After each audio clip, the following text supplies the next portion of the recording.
Pain heals. Chicks dig scars. Glory lasts forever. Come back to the channel. Thank you so much for being here. Appreciate all your support. Hope you're having a fantastic day. Shout out to the 19. Smash the like button. Subscribe to the channel. Let's go. We need to talk a little bit about everyone's, yours and mine, everyone's favorite professional sports league commissioner, the one, the only, the unicorn herself, Cathy Dingleberry. Sorry, Dilbert. Dingle. Cathy Engelbert. She didn't just do an interview, as you can see here. She wrote this wonderful, wonderful article. This is hbr.org. The commissioner of the WNBA on transforming the league ahead of a breakout season. So clearly from everything we've seen with Cathy is there just had to be some joy tailoring going on with Adam Silver in order to get this position. Although, now that I think about it, to be fair, I'm seeing where a lot of the players themselves get their narcissism and delusional takes because it starts out with a doozy.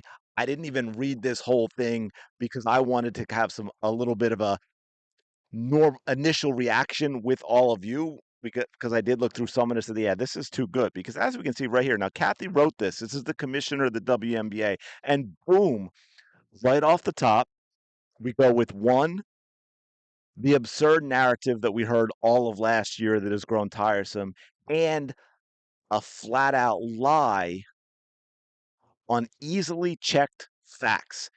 Does that sound like the WNBA sports media that we've all grown to love? Yeah, coming straight from the commissioner. As you can see here, Cathy starts out with a banger.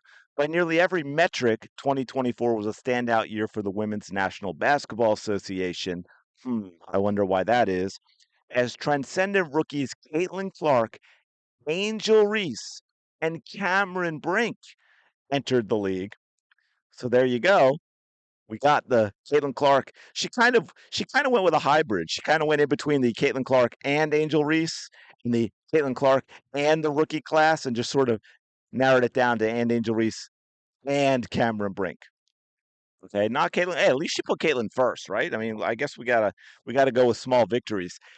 Now let's continue with this sentence, folks. As transcendent rookies Caitlin Clark, Angel Reese, and Cameron Brink entered the league, regular season games drew an average of 1.2 million viewers, up 170% from the previous season, and our All-Star game brought in an all-time high of 3.4 million, triple that of 2023's event. Now, did anything stand out to you? Regular season games drew an average of 1.2 million viewers. What? Correct me if I'm wrong. I mean, have I been lied to all this time up until now? And Cathy's the one that's right? Because I'm pretty sure, since we've talked about it a lot and it has been plastered everywhere, Caitlin Clark's Indiana Fever games drew an average of 1.18 million viewers, which I guess if you round up, that would be 1.2. But those are Caitlin Clark games. That is not the average viewership for the entire WNBA. The non-Caitlin Clark games that were televised drew an average of 394,000 viewers. 394,000 viewers. Okay. Now, the previous year was a little over 500,000 viewers average per game. So technically, it went up when you factor in Caitlin Clark. Now, the most common number I saw was 657,000, although the way it was worded, I wasn't sure if that was just ESPN. But that makes kind of sense when you add in the Caitlin Clark numbers with the 394 from the rest of the league. However, if you take out Caitlin Clark, folks, viewership for games decreased from the year before. Now, again, if you have different numbers, please let me know in the comments below. Sometimes it drives me nuts trying to find accurate numbers with these because a lot of them, like, they don't allude to, oh, these are just games on this network or these networks combined, and it doesn't include this and all of that. But from what I saw, it's about 506,000 or so per game in 2023. So if you take Caitlin Clark out of the equation, ratings actually went down. Now, I did see where that 170% is accurate, but I also saw where it said that that was based just on ESPN platform, so I'm not completely sure. But yeah, I mean, it starts off with a banger, right? Making it about the rookie class and then lying about ratings. And then, of course, highest arena attendance in 22 years. Yes. Every team posting at least double-digit year-on-year growth. Yes. Now, again, right, highest in 22 years. So that means it's been flat the past 22 years. And I've showed you this before with ratings where there was a huge dip in 2019, and then of course you had, the beer bug and so forth, and we're basically climbing back to what it was back in like 2004, and now in 2023, and now some growth in 2024. But again, the Fever set a attendance record home and away in only 26 games into the 40 game schedule last year. A lot of that growth, especially when you look at the all these teams that play in small arenas like Atlanta and Washington, but they went to big arenas for the Fever game. A huge, even though it was what, maybe a couple games out of the 40, 10% of the games, Caitlin Clark's numbers were like 30, 35% of their seasonal attendance, which is what helped jack those numbers up again. So again, it is absolutely distorted, but Cathy doesn't want to talk about that. And that's because as we move on, she says we're still a long way from matching the multi-billion-dollar professional men's leagues that have been around a long time, yada, yada, yada, yada. Um, she says, I've always been asked when I knew it would be, and I suspected it might be from the day we put tickets on sale for our April 15 draft, and they sold out in minutes. Gee, I wonder what that was for. I wonder why that was. And on, and then she goes down to talk about, let me see if I can find it real quick. Now, she talks about how in the first few seasons, the league was actually a big success, but its next 2 decades were marked by ups and downs, periods of popularity and growth, as well as lulls and contractions. In retrospect, initial hypergrowth followed by decline should have been expected. The league blew up too quickly. So here's what she's saying without saying it, and I just alluded to it a little bit, but I've talked about this before. This again goes back to the product not being good enough. They always talk about, oh, well, the women, they're not giving the money and they're not giving the marketing. Yes, they were when the WNBA launched. Unlike soccer, which didn't have that, you had the full backing of the NBA. You had Cheryl Swoops being paraded out there in front of everyone with Michael Jordan and Cheryl Swoops getting her sneaker and all of these things, Air Swoops. And then people supported the league those first number of years. And then they realized, you know what?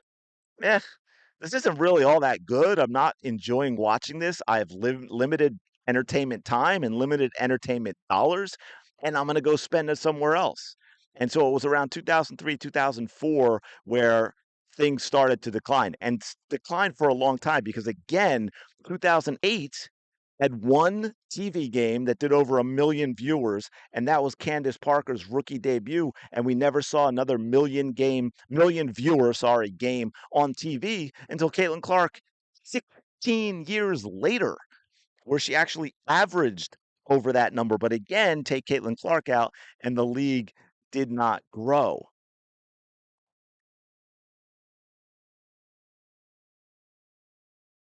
As we approached 2024, everyone could see its potential. College basketball had always been a strong feeder system, but thanks to hype around Caitlin Clark and Angel Reese, it reached a fever pitch after the women's championship game peaked at 24 million viewers, outdrawing the men. We realized the NCAA was going to deliver us not just stars, but more fans than ever. Our job was to build on all the buzz, and because of our resilience, preparation, and guiding strategy, we were ready to capitalize, all led by Cathy Dingleberry. So now here she says it sounds like she knew, right? I mean, we knew that that was coming, and yet in interviews during the season last year, she talked about how she wasn't ready for it and she didn't expect it, which is kind of confusing. My mantra for 2024 was bold will win, everything must change, and yet You have led a league that has done nothing but kick and scream and throw a tantrum, resisting every single possible bit of change that would actually be good for the league. Absolutely crazy. Here we are in June, and she hasn't yet settled on her mantra for 2025. So I mean, I don't understand how you grow the league when here you have the commissioner spouting nonsense that is completely delusional and not understanding the impact that Caitlin Clark and Caitlin Clark alone, not Caitlin Clark and Angel Reese, not Caitlin Clark and the rookie class, have had on the league. It's not you, Cathy. You were in the right place at the right time. It has all been Caitlin Clark. And again, go look at those numbers that you lied about with the ratings, and you'll see that Game Sans Caitlin Clark did not grow from 2023 to 2024. This this is concerning for me when you have the commissioner of the league that is not understanding why the growth of the league has happened, because how can you have a commissioner that can then capitalize on this opportunity that they have when they don't even know what it is? They can put a plan into place to help continue to grow the league going forward and lessen in a positive way. I'm not talking about diminishing Caitlin Clark as they all tried to do, especially on the court, but take take that and grow apart from Caitlin Clark, if that makes sense, right? Being able to actually grow the league so that you're not so dependent on Caitlin Clark, so that maybe games without Caitlin Clark are drawing 7, 800, 900,000 instead of 3, 4, 5, 600,000 with that occasional, big number because of a lead into the fever or playing after the fever or what have you. If the commissioner doesn't understand that, I don't understand how you can position the league for long-term success, which is so crucial now more than ever, not just because now is Caitlin Clark, but because now is the media rights deal and now is the collective bargaining agreement. And if you don't have the people who are understanding what is happening and what you need to do going forward, it is a long-term failing proposition. But let me know your thoughts in the comments below. As always, appreciate you checking out the video. Smash the like button, subscribe to the channel. You know the drill. Go have the day you deserve, and I will talk to you later.